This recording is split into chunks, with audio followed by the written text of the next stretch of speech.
Hola mundo, con esto estamos inaugurando nuestro primer episodio de este podcast que se llama Arriba es abajo. Y con ello estaremos tocando temas que seguro te volarán la cabeza. Así que prepara tu mente porque quizá te hagamos un poco de ruido. Tal y como hicieron los animistas, con esta ejemplificación de la vida en los objetos. Por ejemplo, observa tu piedra.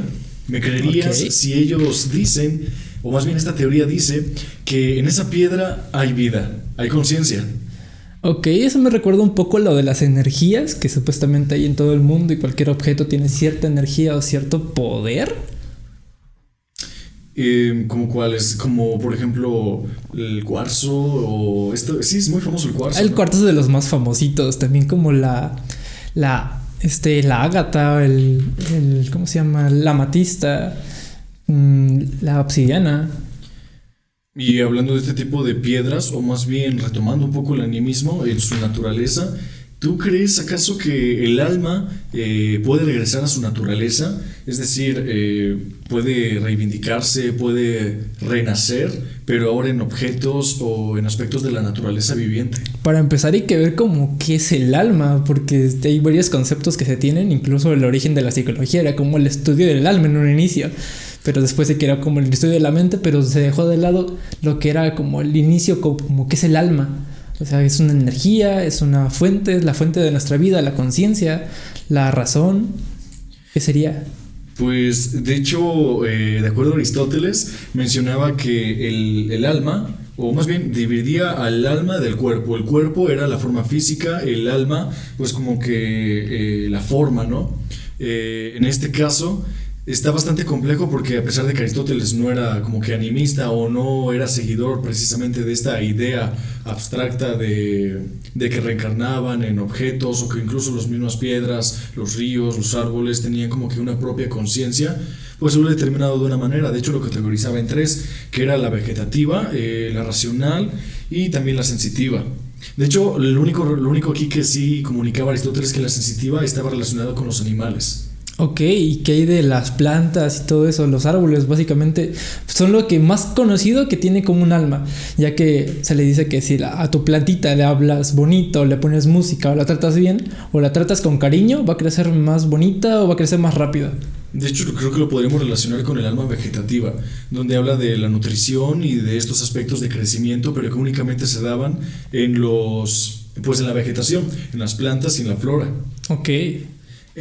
Hablando de este tipo de creencias, como que hoy en día nos parecerían bastante normales y que muchísimos aspectos se siguen retomando dentro de la filosofía.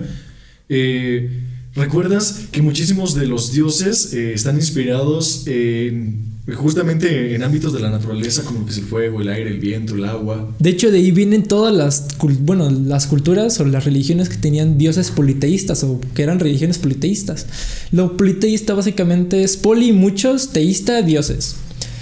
Muchos dioses, y cada uno de estos dioses es relacionado con un aspecto físico del mundo, algo que se podía ver, algo observable, ya sea el sol, la tierra, el aire, el fuego, los animales, las plantas, cualquier cosa que pudiera verse o que fuera como una energía o un concepto, como por ejemplo la fertilidad, la maternidad, la guerra, que no son cosas tangibles sino más conceptuales.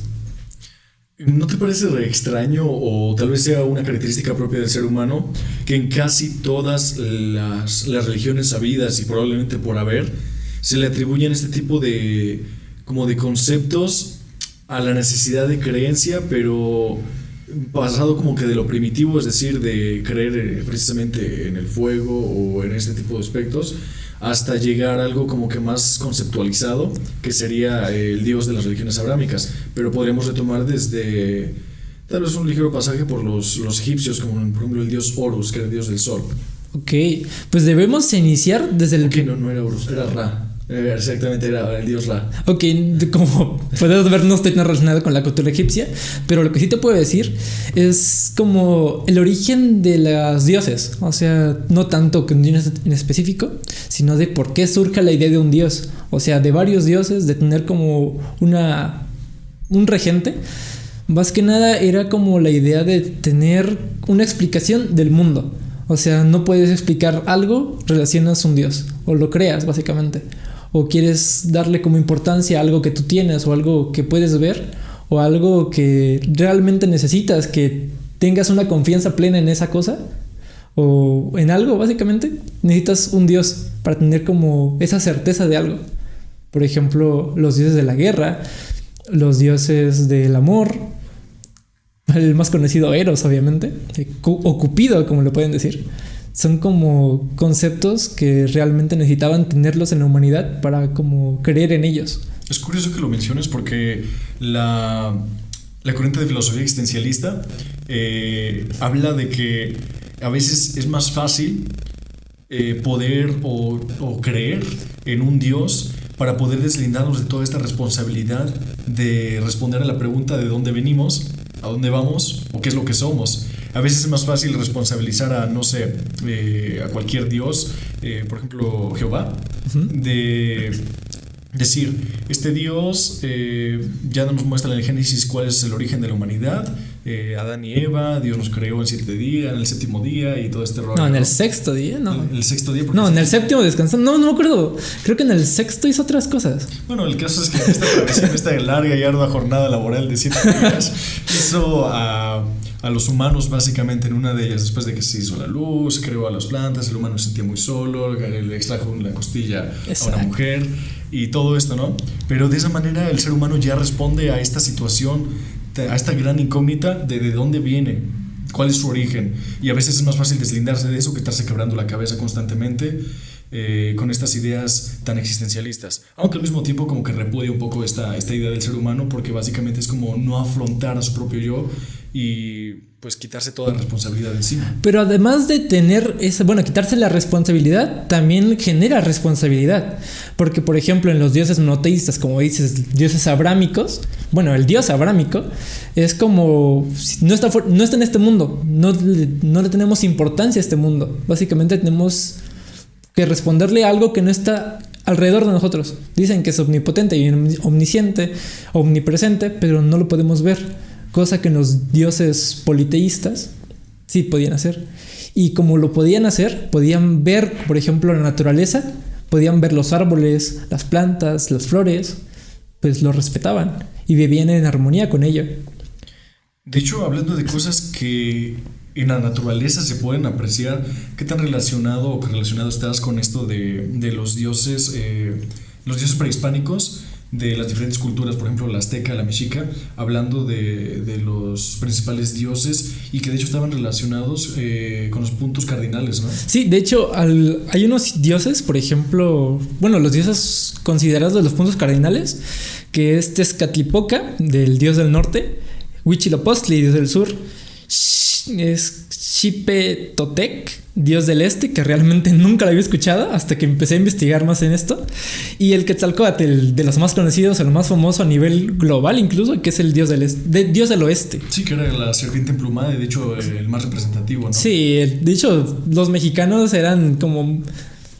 actualmente los mexicanos son como muy orgullosos de incluso representar a Quetzalcóatl en cualquier cosa, que es el dios icónico de México, básicamente. Justo apenas que habíamos ido a comer, sí. típico de aquí, de Puebla, en la zona de Tizutlán, hay unos tlayoyos que justamente tienen a Quetzalcóatl ahí en una especie de mural.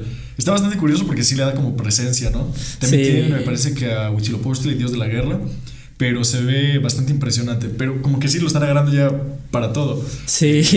De hecho, hasta parece que la gente blanca lo usa más que la gente nativa. Exactamente. Es como la popularización y apropiación de algo que ni siquiera es tuyo. ¿Y crees que sepa mucho significado sobre esto? Más que un significado, puede ser como mala interpretación o mal conocimiento de lo que se puede representar, que es Quetzalcóatl, que es el dios del conocimiento. Y pues básicamente lo representan como si fuera un dios comercial. Es curioso este tipo de apropiación que hace la propia cultura, y me parece que mucho esto gira en torno a la gentrificación, ¿no? Pero antes de salirnos de este tema, estaba justamente interesante porque me parece que muy pocas personas, incluyéndome, habíamos hablado escuchar justamente era Xipetotec, ¿verdad? Ajá. Ok, y lo que pudimos indagar sobre él es que básicamente era el dios de la agricultura y la fertilidad. Estaba... De la primavera también. ¿De la primavera? Creo que sí. Sí, O sea que dice la todo, primavera. tenía que ver con todo lo que tiene que ver con este tipo de renovación de vida, ¿no? Exactamente. Es curioso, ¿no? Cómo es que el ser humano, incluso en la antigüedad, le da un simbolismo específico a las secciones más representativas de su entorno, de su cultura. Pues incluso en las estaciones. Por ejemplo, la primavera, que es la renovación de vida, pero también tiene su contraparte, que es el otoño, que es lo que le quita la vida. Básicamente el inicio del ciclo. O sea, el inicio de la muerte para que vuelvan a nacer. Por ejemplo, los árboles es algo que lo puedes ver, de que llega cierta parte del año y las hojas empiezan a caer, empieza todo a ponerse más café, empieza como a morir, pero sin morir realmente, a renovarse más bien. Es curioso esta extraña relación tan simbólica, ¿no? que se tiene, pero finalmente seguía siendo con algo en apariencia palpable. Exactamente. Es que lo palpable tiende a ser más sagrado, podría decirse, o más de cuidado. O sea, lo cuidas más si es que lo puedes ver. Por ejemplo, no te preocupas, por ejemplo, de gente que está pasando hambre. No te preocupas de gente que está en pobreza extrema hasta que realmente lo ves. O sea, no te pones a pensar, no te pones en sus zapatos hasta que están frente de ti. Eso pasa también con los dioses. O sea, si ves que estás dañando a un dios, o sea, estás dañando la naturaleza, estás asesinando animales solo porque sí, estás contaminando los ríos o la tierra, básicamente estás matando, contaminando a un dios. Cosa que si el dios no lo estás representando en cosas físicas, ni siquiera lo tomas en cuenta.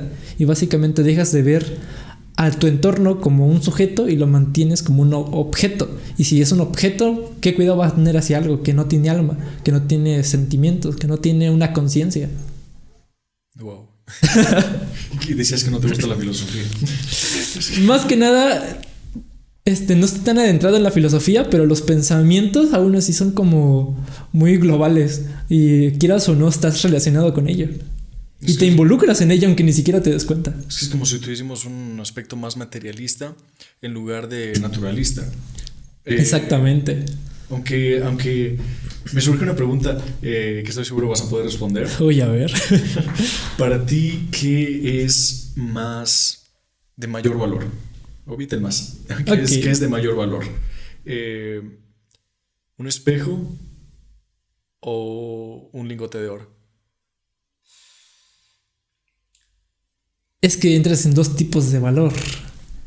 El valor monetario, que es básicamente lo que se conoce como una construcción social, de que básicamente el dinero solo es un canje, una forma de canje, mientras que el espejo es como un valor ya más emocional, un valor que le puedes dar a algo, como por ejemplo yo te regalo este controlcito, y si es alguien especial el que te lo regala, lo vas a conservar aunque sea algo insignificante. O incluso las cosas que te puedes relacionar con algo místico, algo sagrado, le tienes un valor inmenso y lo tiendes a cuidar aún más. Es que a ese tema quería llegar, con que es exactamente lo que le pasó a nuestros antepasados en la época prehispánica, con la llegada de los españoles. Sí, porque si lo pones a ver actualmente, evidentemente, de que si te ponen un lingote de oro y un espejo, vas a irte por el lingote de oro, tanto por las cosas que nos impartieron o que aprendimos a través de la sociedad. El lingote de oro es más valioso, pero en ese entonces el espejo era de un valor similar, o incluso para los aztecas o para los nativos era un valor incluso mayor el espejo, ya que era algo sagrado, algo que se ocupaba en rituales mágicos, o tiene propiedades mágicas o índole religiosa. De hecho, había dos tipos de espejo. Que está el espejo de obsidiana, que era la piedra más utilizada en América. Bueno, en nuestra zona de América. Y el espejo de agua, que básicamente es el reflejo que puedes ver en el agua. Pero tenía un valor demasiado importante. Es aquí donde entran en conflicto el valor de canje que socialmente le damos para intercambio y obtención de servicios o de bienes. Tal sería el caso del oro, del dinero. Que para los españoles, pues al ver tantas joyas preciosas, tanto oro incluso, pues era como estar en el paraíso. Exacto. Debido a que era algo que escaseaba en su zona. Sin embargo, no es que fuesen ignorantes nuestros antepasados o las, pues básicamente los nativos que habitaban en la época prehispánica, sino que era el simbolismo que para ellos tenía el obtener un material tan precioso como era un espejo tan bien forjado. Exacto. De lo que ellos tenían. Sí, porque si te ibas a lo que era en ese entonces el espejo de obsidiana, sí es una superficie reflejante, pero no demasiado. Incluso un dios que es, me parece, Tezcatlipoca. No, sí, Tezcatlipoca también es conocido por tener el espejo de obsidiana, el espejo humeante también se le llama, que era, por eso era como que tenían una noción de lo que era un espejo. Y si lo tiene incluso un dios de los más importantes de su mitología, obviamente lo vas a canjear por algo tan banal para ellos como es el oro, que lo podían conseguir siempre que quisieran. Incluso como actualmente se ve que el dinero viene y va, ellos lo pueden conseguir más adelante. Pero el espejo, algo que se les está ofreciendo que solamente los dioses tenían, y llegan gentes en naves que parecían celestiales por la tez clara, cabellos dorados y brillantes. Exactamente. Además de que venían navegando sobre lo que nunca habían podido traspasar, que era el mar. O sea, básicamente eran dioses para ellos. Como que esta clase de simbolismos fue lo que nos dejó en un gran estado de, o más bien no nos dejó a nosotros, dejó a nuestros antepasados en un gran estado de vulnerabilidad. Y sobre todo de sometimiento ideológico. Exactamente, porque era como una contraparte de poder contra la parte de que le tenemos un cierto respeto a ellos, que nos están trayendo básicamente los regalos celestiales incluso. Hasta eso, los espejos actualmente tienen un valor, tanto como en el misticismo, un valor muy grande. Porque es que incluso se dice que no debes dormir enfrente de un espejo, o el espejo puede reflejar lo que realmente eres. Pero no entramos como en un tipo de contradicción, porque hay muchísimas cosas que seguimos creyendo a manera de superstición y son creencias que no hemos podido erradicar y las seguimos reciclando y al mismo tiempo repitiendo una y otra vez. Aunque sí son bastante curiosas, obviamente, porque incluso si uno se pone a dormir frente a un espejo, podrías decir que si sientes cierto malestar. Exactamente. Al dormir. O incluso si te quedas viendo el espejo fijamente un buen rato, incluso hay muchas partes en TikTok o en varias redes sociales de que si te quedas viendo el espejo tanto tiempo vas a empezar a ver alucinaciones. Y no niego que sean reales, porque incluso como que puedes, de tanto que te acostumbras al ver tu reflejo, de tanta igualdad que tienes en tu cerebro, tiende a cambiar las cosas, deformarlo para tener actividad aún más, porque si se queda igual básicamente se aburre básicamente.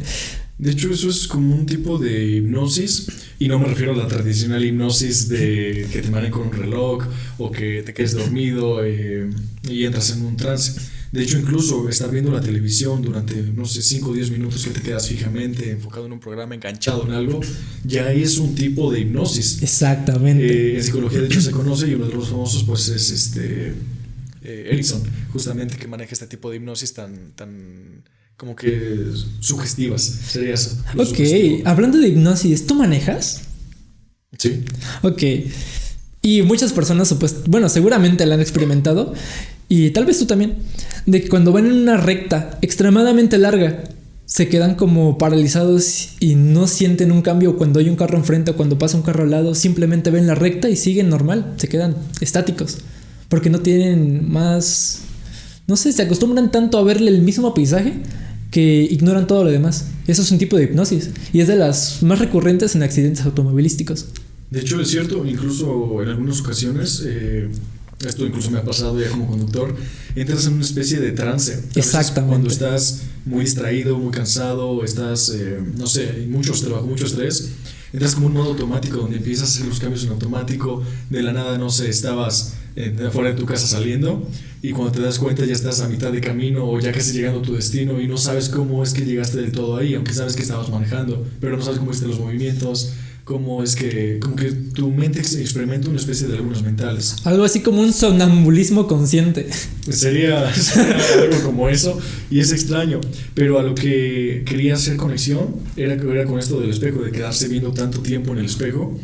Es que entras precisamente en esta especie de trance hipnótico, básicamente autoinfligido, pero que sí te lleva a experimentar como que alucinaciones que no son del todo conscientes, pero que están allí en la mente. Y si los nativos ya sabían de estas alucinaciones y por eso les decían que tenía un carácter mágico. Bueno, eso sería demasiado especular, ¿no? Por eso, pero si es algo del cerebro, algo que la mente hace por sí misma, no es algo que se haya aprendido. Las personas que, no niego que se hayan quedado viendo un espejo tanto tiempo y no les haya pasado nada, pero tal vez algunas personas que se hayan quedado viendo un reflejo y ni siquiera estaban conscientes y empezaron a ver cosas, por eso le atribuían cosas mágicas tal vez. Bueno, es cierto que en la época prehispánica había muchísima conexión con esto del misticismo, incluso con la alquimia y sobre todo con la herbolaria. Pero, sí. Obvio, pero probablemente no podemos descartar la idea porque pero tampoco se puede comprobar ni descartar. Es como lo que hablábamos hace rato, es un no negativo.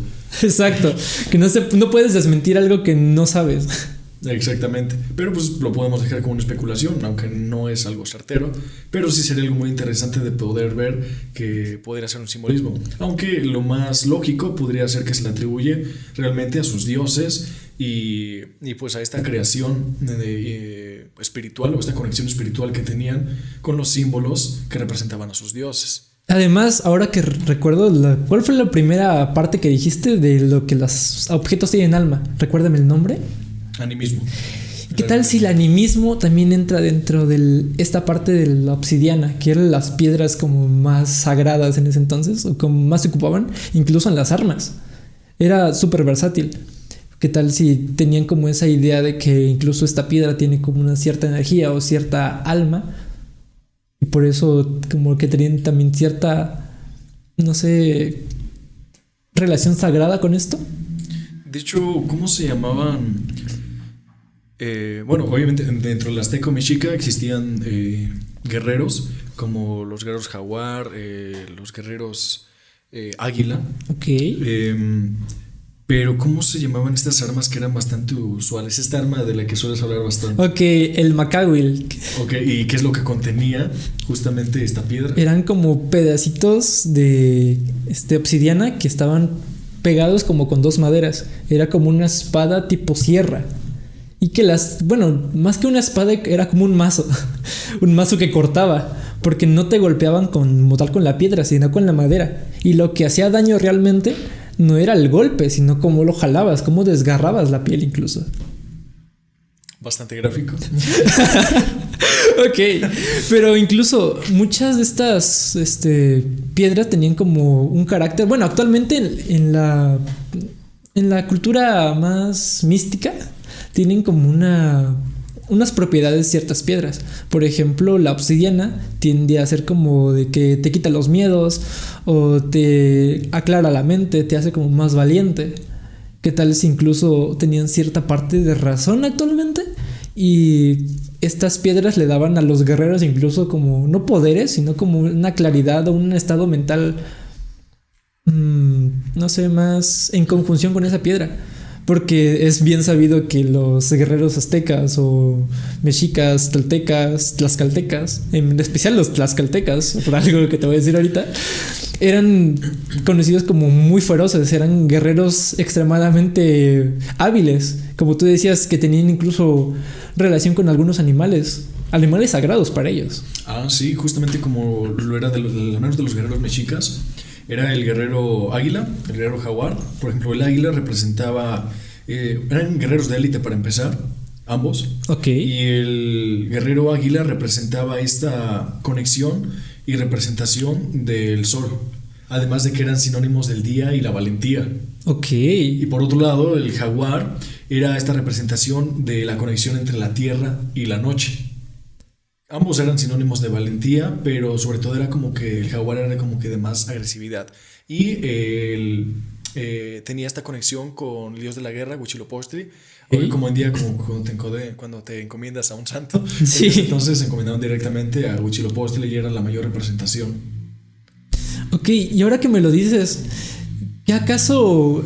Bueno, decían que estos guerreros como que no tenían miedo a la muerte. Tal vez entra también el concepto de muerte que tenían, que no era algo malo. Incluso en el juego de pelota, cuando ganabas un juego de pelota, tu recompensa, tu premio, era hacer un sacrificio. O sea, jugabas para realmente sacrificarte a los dioses.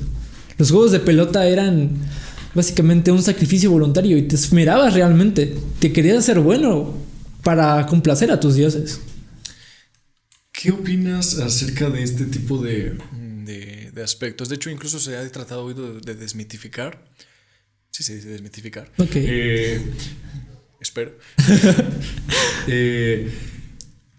Esto de los sacrificios, tanto a niños como mujeres, como equipos completos, guerreros, pero también del posible canibalismo que existía. De hecho, muchísimas recetas Sí.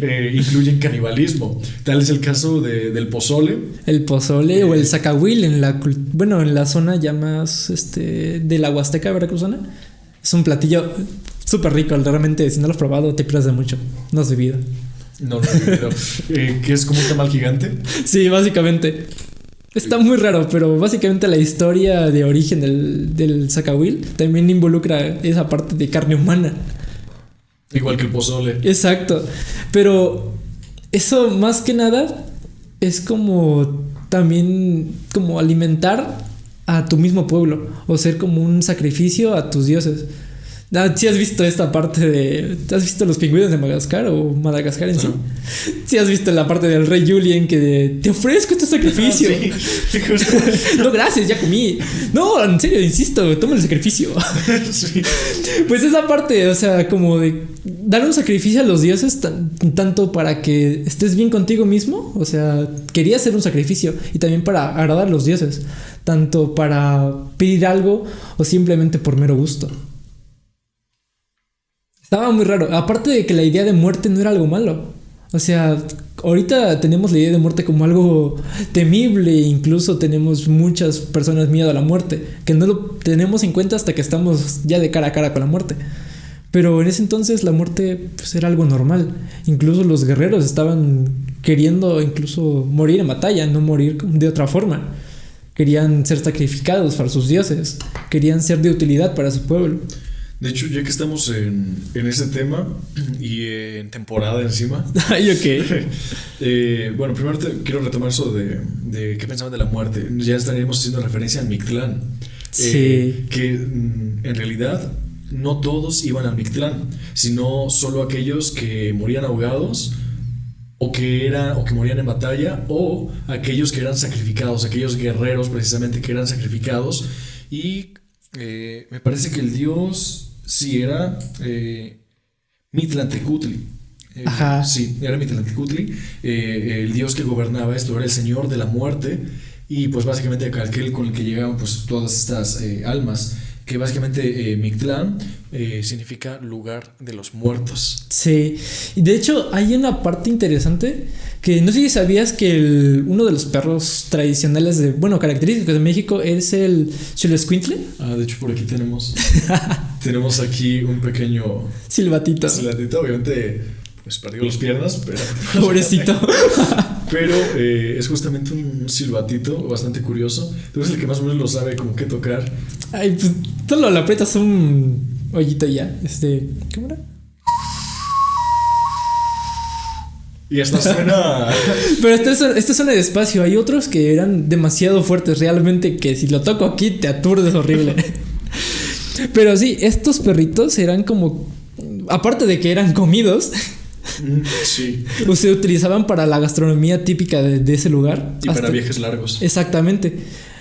También se ocupaban para los muertos. Una vez que una persona moría, se le daba un perrito de los Xoloitzcuintles para enterrarlo junto con él. El perrito tenía que ir, creo que vivo, enterrarlo vivo junto con el muerto, para que este perrito fuera el guía al Mictlán de las almas. ¿Sabía acerca de que era en sí el guía hacia el Mictlán?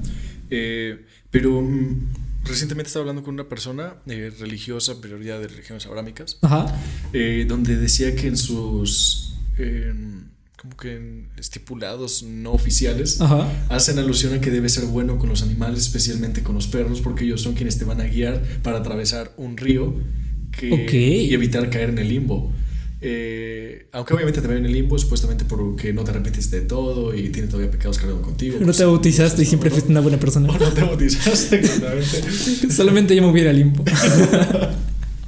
Exactamente, sí. Pero resulta que tienen esta similitud con estas religiones prehispánicas, que debes ser bueno con este animal, o en este caso serían los perros, para que ellos te guíen al Mictlán, al más allá, y me parece que también tienes que atravesar un río por ahí. Pero existe. Pues que el Mictlán es un pasaje por varias tierras. Desde, creo que una tierra con huesos, ¿cómo se llama? Un río.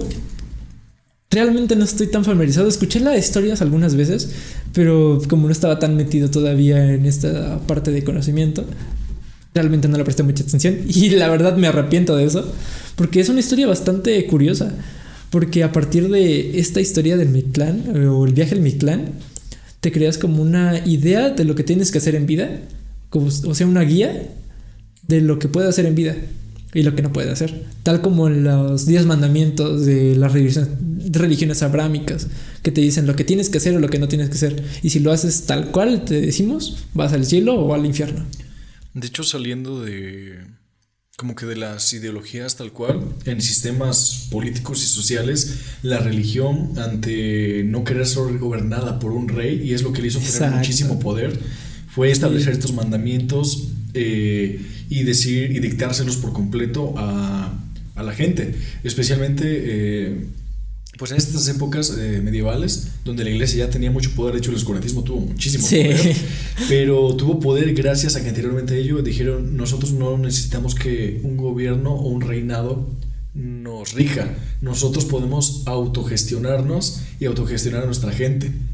Y eso está considerado bueno y malo a partir de esos mandamientos. Sí, podría decirse, aunque muy extremistas. Ah, sí. Pero bueno, estamos hablando del oscurantismo. Es el extremismo en su máximo esplendor. ¿Cómo se llamaba? ¿El martillo de las brujas? El martillo de las brujas, el libro de cómo cazar a las brujas. Básicamente que eran mujeres, obviamente, con conocimiento de herbolaria. Ni siquiera conocimiento mágico, conocimiento ya exorbitante. O sea, ¿cómo vas a castigar a una persona que estuvo toda su vida dedicándose a las plantas, a la herbolaria, por tener el conocimiento de eso? Era conocimiento básico médico. Exacto.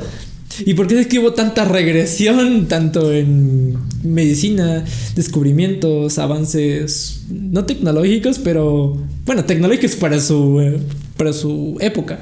De hecho, de no ser por Da Vinci y otros cuantos artistas y médicos, no tendríamos tanto conocimiento sobre la anatomía. Pero hasta eso, ellos tuvieron como esas partes que no estaban tan bien vistas por la iglesia. Incluso Da Vinci se robaba cuerpos y experimentaba con cuerpos. Exactamente. Da Vinci era de los primeros que, bueno, aparte de que sabía un poco de todo, así que robar un cuerpo, no digo que fuera algo malo para él, pero tenía demasiadas relaciones con médicos, con gente de cualquier área que te puedas imaginar. Era el gran genio del renacentismo. ¿Era como este conocimiento básico? No, tal vez no sería. No, básico no creo. Era más bien más que nada un conocimiento especializado y un prejuicio que se tenía a todas el conocimiento que se podía adquirir. Y Da Vinci, al robarse el cuerpo, experimentaba, descubría y lo plasmaba en libretas, y ese mismo conocimiento lo aplicaba en otras áreas, y ese mismo conocimiento que adquiría de dos áreas distintas la relacionaba con otra área, y por eso era extremadamente genial. Bueno, a lo que quería surgir antes de que tengas... Perdón, soy fan de Da Vinci. Sí, ok. A lo que quería ir era como que este prejuicio en realidad respecto a cómo generar el conocimiento. Estos enormes prejuicios que ha habido, incluso satanizados por la obtención de qué tan ético o no ético es obtener un grado de conocimiento. Y actualmente la ética nos limita muchísimo en lo que podemos hacer de descubrimientos científicos en la investigación. Porque si no es ético preguntarle a una persona cosas directamente muy, no sé, explícitas. O sea, no es ético preguntarle a una persona menor de edad, o no es ético, ¿cómo se llama?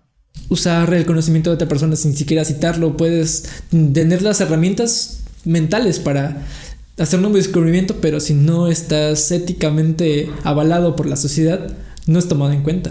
Bueno, es que ahí estamos hablando de dos cosas totalmente diferentes. Una, donde es no darle crédito a otra persona por citarlo, por su autoría, digamos que todavía está dentro de lo coherente, ¿no? Pero lo otro, donde mencionas esta segunda parte, ya no tiene que ver solamente con la ética, sino con esto del eurocentrismo.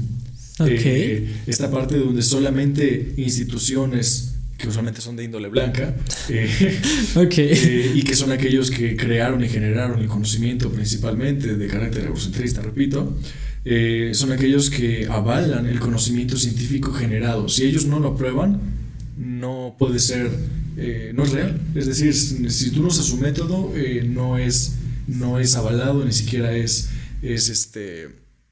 concientizado o tomado en cuenta.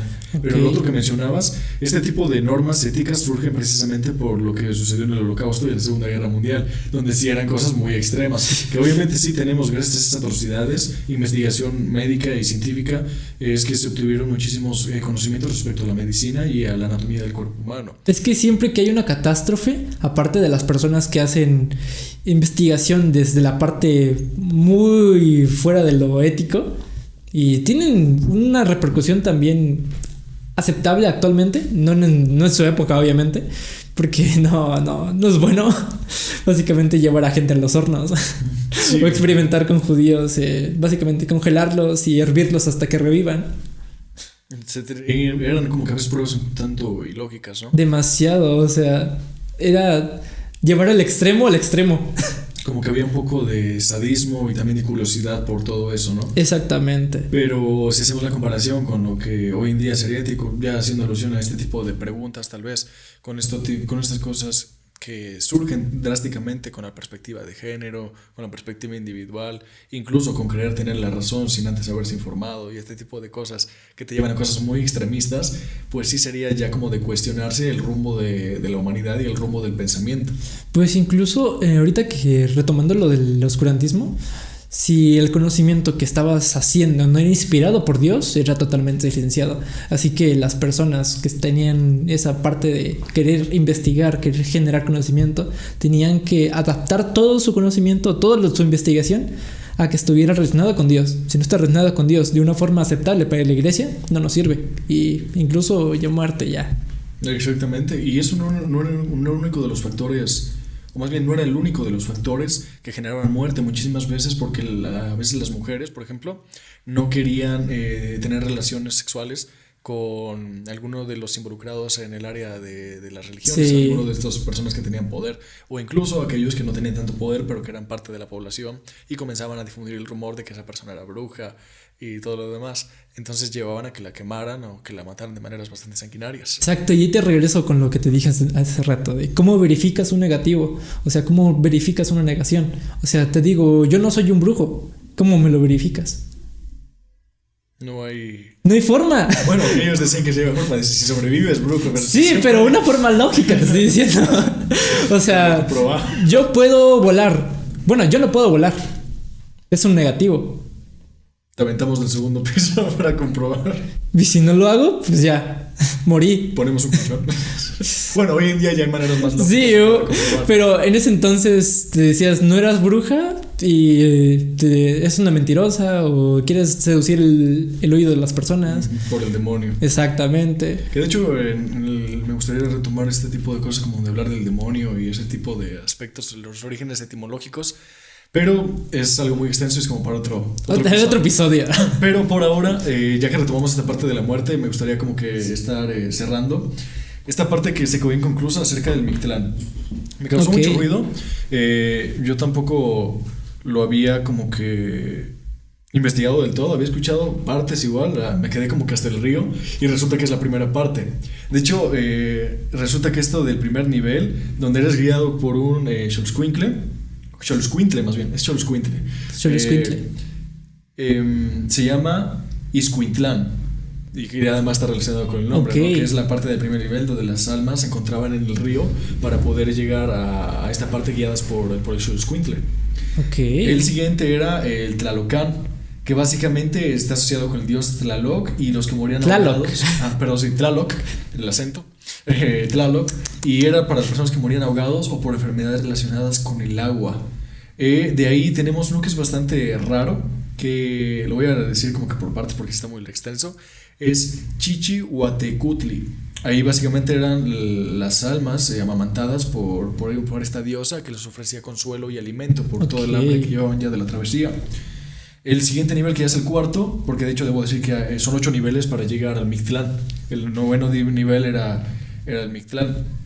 Pero bueno, el siguiente era Izpapalot. En este nivel, pues las almas se enfrentaban a las mariposas de obsidiana.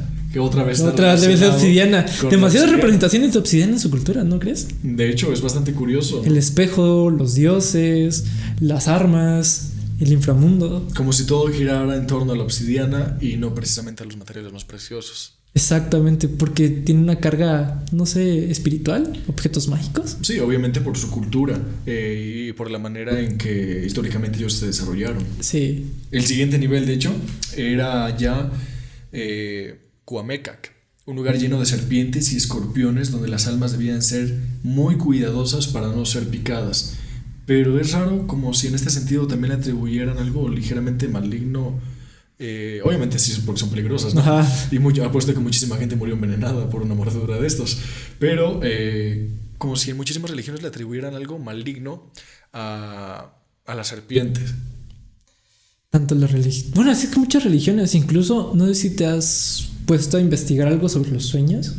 Que muchas personas, no digo que sea verdad ni nada, que hay como sueños recurrentes en la humanidad, como que se te caen los dientes, o que, no sé, ves de que todo se derrumba o todo se inunda, que sueñas que mueres, o sueñas con serpientes.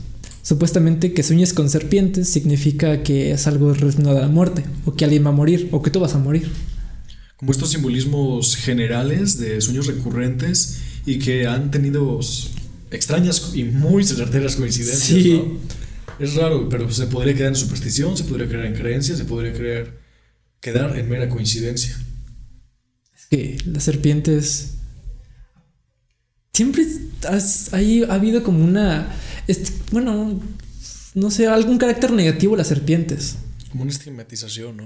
Un prejuicio, Pero ese prejuicio viene por parte del el mero hecho de que son serpientes, o sea, del animal, o de la creencia que tenemos acerca del animal a través de las religiones. Probablemente sea un poco de ambos, ¿no?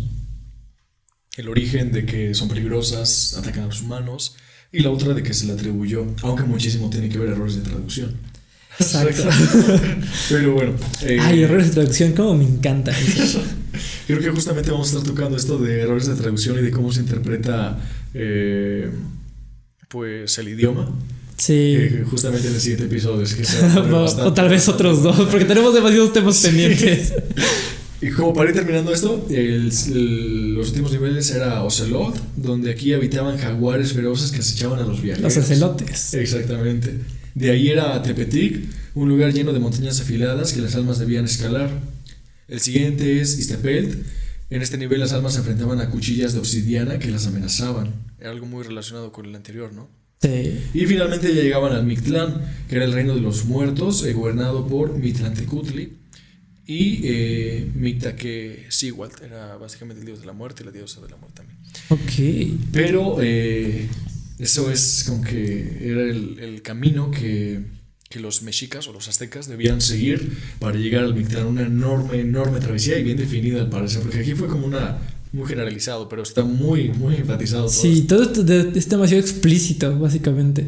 Pero me hace ruido de que incluso tiene relación, o eso de los niveles, con la Divina Comedia. Justo también pensé en eso, acerca del círculo. ¿Son los 9 círculos del infierno? Me parece que eran 9 círculos, ahorita te digo el dato bien. Y justo el primero era el limbo. Ahorita El infierno de Dante en la Divina Comedia. Realmente es una historia que te pone a pensar de dónde surgió eso. Si es solamente de la mera imaginación de Dante. De hecho, bueno, resulta que en ese libro es la primera vez, o más bien de ahí es donde se saca la representación de cómo es el diablo o el demonio o Lucifer, porque en la Biblia no se menciona más que 2 o 3 ocasiones, 4 lo mucho, en pasajes muy específicos. Los que ahorita se me vienen a la mente es uno donde Jesús es tentado por Lucifer, cuando vagaba en el desierto. La otra ya es en Apocalipsis.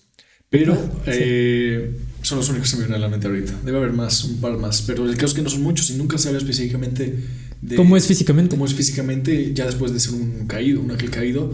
Y tampoco se menciona el infierno. De hecho, el infierno se menciona en la Divina Comedia. Y de ahí es donde se extraen todas estas ideas de cómo es el infierno. Según tengo entendido, en la Biblia tal cual solo se menciona el Seol. Ok. Pero, por ejemplo, lo que es el purgatorio y el infierno. Bueno, el infierno tal vez sí, pero como no explícitamente, no como es. Ajá, sí, de hecho, esto se entiende ya, pero en la Divina Comedia y muchísimas de estas ideas cristianas que se tienen o católicas sobre el temor al infierno y sobre cómo son extraídos directamente de pensamientos de la Divina Comedia y adaptados a ellos, incluso de manera inconsciente, no es que lo hayan hecho. Tal vez alguien sí lo hizo de manera consciente, pero esto fue un ciclo repetitivo y hereditario que se ha estado influyendo de manera ya inconsciente. Básicamente transmitieron la información de forma oral y eso se quedó impregnado y empezaron a repetir hasta que quedó impregnado en el inconsciente de las personas. Exactamente. Que ni siquiera saben de dónde proviene, pero ya saben que es parte de. Al grado ya ni de cuestionarlo. Exacto, y ni siquiera es de que sepas exactamente dónde está en la Biblia, porque no está. Y las personas lo dicen tan verazmente, con tanta seguridad, que hasta, no sé, te quedas pensando, ¿en realidad está en la Biblia? Y resulta que está en la Divina Comedia. Y de hecho sí eran 9 círculos, y básicamente cada uno representaba un pecado y sufrimiento designado a este. Ay. Me gustaría ir cerrando con la pregunta, no sé cómo lo quieres tomar. ¿Tú qué piensas o tú qué querrías que hubiese después de la muerte? Más bien, esta no es buena la segunda. ¿Tú qué querrías que hubiese después de la muerte? ¿Qué querría que hubiese después de la muerte?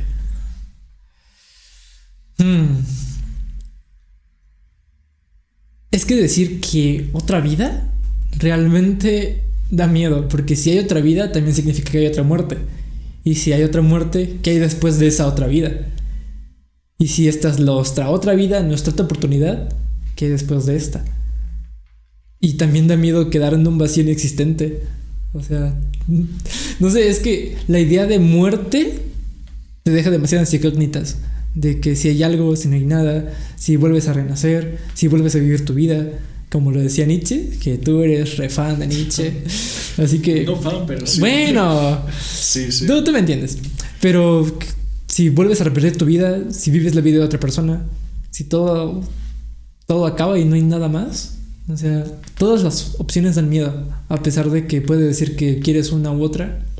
Realmente cuando te pones a ver realmente las implicaciones que tiene, no es muy bonito. No, es como repetir exactamente dicho. Ahora sí Nietzsche hablaba acerca del eterno retorno. Incluso si hay un paraíso, ¿cuánto tiempo puedes estar en ese paraíso y no te vas a cansar eventualmente? Como si fuese una especie de mente colectiva. Hay quienes hablan acerca de que es una mente colectiva. Justo escuché esa historia también. Pero por ejemplo, el cielo de las religiones abrámicas, de que vas al cielo y todos son todas las calles de oro, siempre son alabanzas. Como que qué aburrido sería, ¿no? Después de no sé, media eternidad, que básicamente es muy fastidioso, ¿no? Muy redundante, porque la eternidad pues no tiene nada, no tiene un fin, pero media eternidad, ponle que ya llevas tantos miles de siglos ahí, te vas a cansar eventualmente y después ¿qué haces? No es como que nada más digas, ay, hoy no voy, o hoy quiero hacer otra cosa. Quiero descansar. Exacto. Y si hay un sufrimiento eterno, te vas a acostumbrar eventualmente a sufrir. Bueno, que de hecho el cielo también hablaba de que hay un paraíso individual para cada quien. Okay. Como que otras teorías un poco más redundantes, ya como que de religiones alternas que salieron de la católica y la cristiana. Habla de ese tipo de cosas. Pero sobre el otro, ¿te acostumbrarías a ser torturado? vas ascendiendo. O en el Valhalla, que es básicamente aquellos que murieron en batalla. Después Odín los selecciona y van al campo de batalla a matarse de nuevo, y los que sobrevivieron son, no sé, enaltecidos y tienen mayor reconocimiento ese día, y los que murieron en batalla reviven para en la noche disfrutar con vino, bueno, con hidromiel, con comida en su banquete, y al día siguiente repetir y repetir y repetir y repetir y repetir. Pero es curioso cómo es que cada cultura le asigna una especie de rito, no solo funerario, sino también de rito post muerte, como para poder afrontarla de diferentes maneras con base a la forma en que su cultura vivía. Por ejemplo, si era la guerra, para que no temieran morir. Exacto. Para que incluso murieran con honor y dieran todo. Que no existía como que la derrota en sí. No existía el miedo a la muerte. De hecho, ansiaban morir en batalla. Bueno, que hablando del Valhalla y el de cultura nórdica, sí era nórdica, ¿cierto? Me parece que la derrota sí existía, incluso tenían una diosa que era la derrota, así tal cual. Pero en fin, para no meternos en eso, sí. Resulta curioso que ahora se le tiene mucho miedo a la muerte, y ahora como que lo que trata de dar la mayoría de las religiones es dar paz para afrontar esa muerte y decir que vas a estar bien. ¿Y por qué es que ahorita se quiere alargar la vida? La vida es la única certeza que tenemos. Exactamente. Y pues buscan postergar este deceso, porque de hecho, si yo tuviese que darte una respuesta a la misma pregunta, sería que preferiría que no hubiese absolutamente nada después de la muerte. Entonces, ¿qué sentido tiene la vida? Podríamos entrar como que en un sentido bastante absurdista, referente a que el único sentido de la vida es que no tiene sentido. Pero mi cabeza. El caso es que preferiría eso a tener que pasar por cualquiera de las otras etapas, o incluso lo que te decía del eterno retorno de Nietzsche, donde decía: ¿qué pasaría si una noche un demonio se te acercara y te dijera que vas a tener que repetir tu vida de manera infinita una y otra vez, tal y como lo has vivido los momentos hasta ahora? Ok. Pero eso lo hace como un sentido de... De hecho, justo eso me recuerda a una parte de la Biblia que dice que al momento de tu muerte un ángel te va a mostrar toda tu vida. Absolutamente toda tu vida, todo lo que hiciste en tu vida. Sí. Básicamente, no sé, se me figura demasiado esto al eterno retorno. Es como volver a vivirlo, pero ahora no de primera persona, sino en tercera persona. Ajá, como una película, en este caso, de bajo presupuesto. Pero extremadamente larga, como de varios años, décadas. Lo que alcanza a vivir, obviamente. Perturbador, ¿no? Pero bueno, como que dejamos esta pregunta a índole o más bien a perspectiva de todos los que puedan planteárselo y ver esto. Ay, no voy a dormir. Y pues básicamente ahora sí estamos llegando o más bien hemos llegado ya al final de este primer episodio, que esperamos tener muchísimos más, ya con invitados, con más gente que vamos a estar entrevistando, y se va a poner pues bastante perturbador y curioso. Pues eso espero, la verdad, porque realmente me dejaste pensando demasiado en estas partes. O sea, tanto de la obsidiana, los dioses que podemos tocar, que incluso los dioses que no podemos tocar, los dioses que están en nuestro mundo, las energías, la muerte. Más en especial la muerte. No, ya no quiero. Pues bueno, entonces este ha sido el primer episodio. Esperemos que les haya provocado este mismo tipo de cosas existenciales y que los deje pensando. Ojalá los haga entrar en crisis como nosotros. No. Pero pues de todo es... Bueno, después de todo esto es arriba. No, esto es... ¿Arriba es abajo? ¿Cómo? No sé cómo formularlo. Así es. Bueno, arriba es abajo. Está arriba es abajo. ¿O abajo es arriba? Perturbador. Ay, se me enlengua la traba. Bueno, pues nos estamos viendo hasta el siguiente episodio. La verdad, no quiero llegar a esto. Me dejaste pensando demasiadas cosas. No, ya. Esto fue Arriba hacia Abajo. La próxima vez que sea un invitado, ya no. Yo ya no quiero hacer rato de laboratorio. Ya, no autorizo.